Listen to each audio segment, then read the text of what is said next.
हरियाणा के युवाओं में विदेश जाने का क्रेज इस कदर बढ़ गया है कि वो किसी भी कीमत पर बाहर जाना चाहते हैं ताकि वे डॉलर में कमाई कर सकें। लेकिन युवाओं की यही चाहत उनकी जान भी जोखिम में डाल रही है। करनाल के मूनक गांव के रहने वाले सनी और मुकेश ने भी विदेश में कमाई करने का सपना देखा था, लेकिन वे डंकी एजेंट का शिकार हो गए। अपने एक जानकार के माध्यम से दोनों युवकों के परिजन कुरुक्षेत्र और असंध के 3 एजेंटों के संपर्क में आए। एजेंट ने इन्हें जर्मनी में वर्क परमिट का भरोसा दिया और दोनों लड़कों को विदेश में सेटल करने का खर्चा करीब 60 लाख रुपए बताया। लेकिन इन दोनों को जर्मनी की जगह रूस पहुंचा दिया गया, जहां इन्हें मानसिक और शारीरिक रूप से इतनी प्रताड़ना दी गई जिसकी कल्पना भी नहीं की जा सकती। वहीं घर लौटकर मुकेश और सनी ने जो आप बीती सुनाई वो आप भी सुनिए।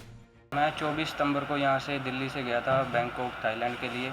इन्होंने मुझे जर्मन के लिए बोल के और थाईलैंड मुझे भेज दिया गया। वहाँ पे मेरे साथ इन्होंने 25 तारीख को मॉर्निंग में मुझे टॉर्चर करने लगे, भी तुम्हारे यहाँ तक के पैसे आए हैं, आगे के पैसे डलाओ तब हम तुझे यहाँ से निकालेंगे। मैंने चरणजीत और अली को बोला भी हमें पैसे यहाँ पे मांग रहे हैं, ये हमें टॉर्चर कर रहे हैं। तो उन्होंने फ़ोन एक बार उठाकर बाद में ब्लॉक कर दिया मुझे, मेरी उनसे कोई बात नहीं हुई। फिर मुझे उन्होंने डॉक्टरों के हवाले कर दिया। वो मुझे मॉस्को ले गए बाय फ्लाइट। मॉस्को ले गए। मॉस्को जब मैं वहाँ पे पहुँचा तो वो मुझे अपने कमरे में ले गए, वहाँ पे मुझे टॉर्चर किया गया। तो उसके बाद और पैसे मांगे गए? हाँ जी, और पैसे मुझे मांगे गए। फिर मुझे वो जब उनको पैसे मिल गए फिर वो बोले भी हम तुझे पोलैंड एयरपोर्ट पे लेके जा रहे हैं, वहाँ से तुम्हारी जर्मन की फ़्लाइट कराएंगे। लेकिन वो मुझे झूठ बोलकर पोलैंड जंगल में ले गए जी, बेलारूस से। अच्छा। हाँ जी। तो बेलारूस में आपको आर्मी के लिए कहा ज्वाइन करने के लिए? हाँ जी, बेलारूस आर्मी ने हमें वहाँ पे बॉर्डर पे जब उन्होंने छोड़ दिया तो रशियन आर्मी ने उठाया जी, बेलारूस से रशियन आर्मी ने उठाया जी। तो उन्होंने बोला भी या तो तुम ये आर्मी ज्वाइन कर लो, नहीं तो 10 साल की जेल काट लो। जो हमारे साथ वो और भी बंदे थे जी, कुछ फ्रेंड भी थे, तो उन्होंने आर्मी ज्वाइन कर ली जी। हमने आर्मी ज्वाइन नहीं कर दी। हमें बोला कि 10 साल की जेल है। हमने बोला कोई नहीं, हमें जेल कर दो। तो उन्होंने हमें जेल कर दी जी। तो जेल में हमें 2 महीने वहाँ पे रखा है जी। और मेरे फादर ने फिर वकील करके मेरी वहाँ से जमानत करवा दिया जी। तो क्या पैसों की डिमांड कर रहे हैं? हाँ जी, पैसे की डिमांड कर रहे हैं। और पहले तो इनके खिलाफ़ जी सख्त से सख्त कार्रवाई हो जी, क्योंकि इन्होंने जैसे डोंकरों से हमें टॉर्चर करवाया है जी, तो हम तो पहले कार्रवाई चाहेंगे जी, इन सभी के खिलाफ़ कार्रवाई हो जी। मारा पीटा भी किया? हाँ जी, बहुत मारा है जी हमें।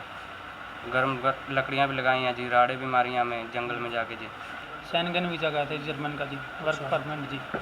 हमारे साथ धोखा किया जी उन्होंने वहाँ जी। यहाँ से थाईलैंड भेजा जी, थाईलैंड से उन्होंने रसिया भेजा, रसिया से मॉस्को ले गए जी। वहाँ जाके उन्होंने हमें किडनैप कर लिया जी, पासपोर्ट खोज लिया जी, हमारे साथ टॉर्चर करते रही जी हमारे साथ वो। तो फिर उन्होंने टॉर्चर करके फिर वो पैसे की डिमांड करते रहे जी, आपका वीज़ा एक्सटेंड करवाना है जी। तो ये मुकेश देख सकते हो, पहले बीमार था जी, ना दवाई ला के देते थे ना कुछ जी। वहाँ ये तड़पता रहता था जी, 2-2 घंटे बेहोश रहता था जी वहाँ मुकेश जी, ना बाहर जाने के लिए देते थे जी। दवाई कुछ नहीं ला के देते जी, वहाँ मारपीट करते थे जी हमारे साथ जी। तो पैसे की डिमांड करते जी, घर वाले पैसे दे रहे जी, वहाँ हमको फंसा के रखा जी, गर्दन पे चाकू चुक्कू रख के जी। मेरे यहाँ चाकू भी लगाया जी, लकड़ी भी गर्म लगवाई है जी वहाँ जी। आपको बता दें कि सनी और मुकेश के परिजनों ने जमीनें और घर बेचकर अपने बच्चों को डंकी एजेंट के चंगुल से निकाला है। वहीं अब परिजन डंकी एजेंट के खिलाफ सख्त कार्रवाई की मांग कर रहे हैं। हमारे बच्चे बहुत परेशान थे वहाँ, तो वहाँ जाके उन्होंने किडनैप कर लिया। डोंकरों के पास फंसे हुए थे। बलजीत कौर ने यहाँ से लेके गई थी। उन्होंने कहा था कि शैनगन वीज़े पे जाएंगे, ऐसा कुछ नहीं हुआ, बच्चों के साथ धोखा हुआ है। तो बच्चों को मारपीट करते थे, तो हमारे से पैसे मंगाते थे। सनी के पापा भी टैग के मरीज हैं, ये भी बाहर रहते हैं। तो हमने अपनी जो इनके खाने की जगह थी ना, हमने बेच के वो इनके पास पैसे भेजे, तो इस ऐसे बच्चे पीछे आए हैं। तो अपने करीबी रिश्तेदारों की मदद से मैंने लाहौर का इंतज़ाम किया। इनसे बात की मैंने, चरणजीत वगैरह जो राजकुमार थे, कि मेरी मदद करो, लड़का तुमने फंसा रखा है। इन्होंने मेरे को ब्लॉक कर दिया। तो मैंने जाके एप्लीकेशन दी। एसएसपी साहब का बहुत धन्यवाद जिन्होंने हमारा साथ दिया, और गुरविंदर सिंह डीएसपी है जो इकोनॉमी सेल का, और शशिकांत जी है, उनके ज़रिए निष्पक्ष जांच हुई है। उनको ज़्यादा प्रेशर आने की वजह फिर इन्होंने बताया कि तुम्हारा लड़का जेल में है। तो हमने स्टेटमेंट मांगी कि कोई तो डॉक्यूमेंट दो, जेल में हम निकलवा लेते हैं। तो इन्होंने हमारी बात हमसे करना शुरू बंद कर दिया। तो बरादरी तौर पे ये बात हुई थी कि आप हमारी रेस्ट रुकवा दो, नहीं तो एसएसपी साहब ने इतना बोल रखा था कि बच्चा कहाँ है वो बताओगी। तो इन्होंने बोला कि अभी रेस्ट रखवा दो, तो हमारे से इन्होंने कंप्रोमाइज़ लिखवा लिया। ये बोल दिया कि हम तुम्हारी मदद करेंगे, लॉयर खड़ा करके तुम्हारा लड़का वापस ले आएंगे। मैंने कहा ठीक है, अपनी डिमांड ही लड़के की थी, ये एक भांजा मेरा, दोनों की डिमांड की थी मैंने। तो इस दौरान इन्होंने वो कंप्रोमाइज़ लिखवाने के बाद में मेरा नंबर फिर ब्लॉक कर दिया इन्होंने। मेरे पास पैसा नहीं था, मेरे पास ये ज़मीन तो बेच दी थी, मकान था, ये मैंने 3 महीने के एग्रीमेंट पे कर दिया कि 3 महीने में अगर छुटा लूँगा। मैंने 10 लाख का अरेंजमेंट करके 6 लाख रुपए में वकील खड़ा किया। 3 लाख रुपए जिनसे 10% पे ले रखे थे उनके पैसे वापस देने पड़े।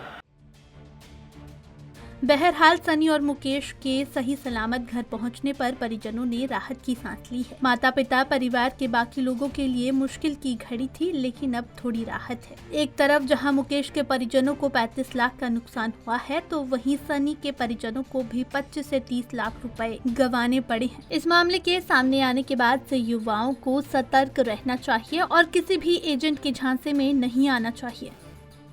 Bureau report, Punjab Kesari TV.